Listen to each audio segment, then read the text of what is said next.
We're back for a few more minutes with Rabbi Shoni Labowitz. Time is going way too quickly here, but I'm curious about why do you think that suddenly there is this resurgence, or maybe just beginning of tremendous interest in spiritual issues? There was a time when this was not the sort of thing that people talked about in public or on television, aside from, you know, maybe a few specific shows. You go in the bookshelves now in any bookstore, and there are just, you know, acres of books on spiritual topics. What's going on? I think we need it. We desperately need it today. When we look outside of ourselves and we start seeing what's happening in the streets and the violence and the greed, and we say, what's going on here? How can I make this different? And instead of wringing our hands and worrying and getting frustrated and thinking one person can't affect the world, spirituality teaches us that first we change ourselves, and we change ourselves to the point where we stop wringing our hands. We stop feeling frustrated. We stop feeling angry. And we realize that there's something unique about each person. And when we realize that there's something unique about ourselves, we start living the truth of who we are.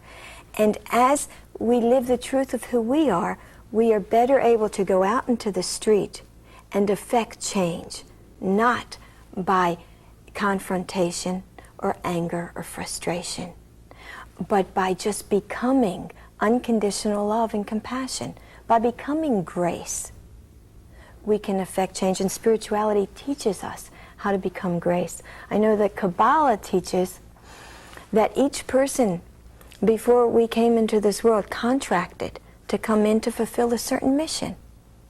And when we get our own selves, you know, out of our way, you know how we say, oh, if only I could get out of my own way? Well, when we get out of our own way and we let God, or however you imagine that God to be, to come through, then you remember the mission you came in this world to fulfill. And as you are focused and motivated on that path, then all kinds of miracles come in. For example, I'm glad you said that, because I wanted to at least at the end of our conversation, miracles in your life, what miracles are possible? I mean, what are we talking about here? Oh, God, there are miracles every day. But can I tell you about the miracle about this book? Sure. So many people would, you know, I was on the lecture circuit and I would talk around the country and about spirituality and Kabbalah, and so many people would say, well, Shoni, when is your book coming out? And I would think, well, I'm not really a writer, you know.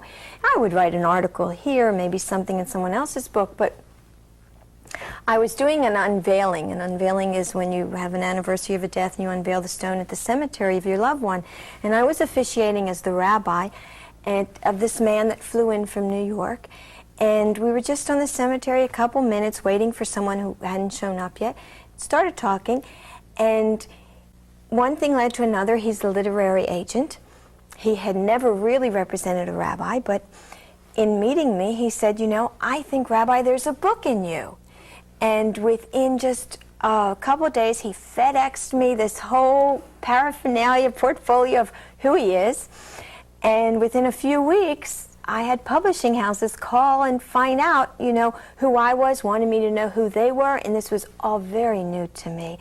And before I knew it, I was writing a book on mystical Judaism that eventually started changing as I was writing it. And instead of keeping it just for Judaism, it became something much larger, and it became a journey through the 10 gates of the Kabbalistic tree of life, a way that we can live that creates miracles, because it's the way that I was taught by my teacher, the way that I live, and miracles happen all the time.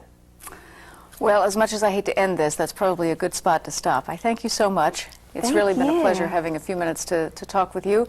And again, the book is Miraculous Living. You can find it pretty much anywhere now, right? Yes, yes. All right. Thanks so much. Thank you, Gail. And we're going to close out this time on ECU with our usual ECU spotlight, a little mellow music from Alex DeGrassi from his new CD, Beneath the Night Sky. We'll see you next time.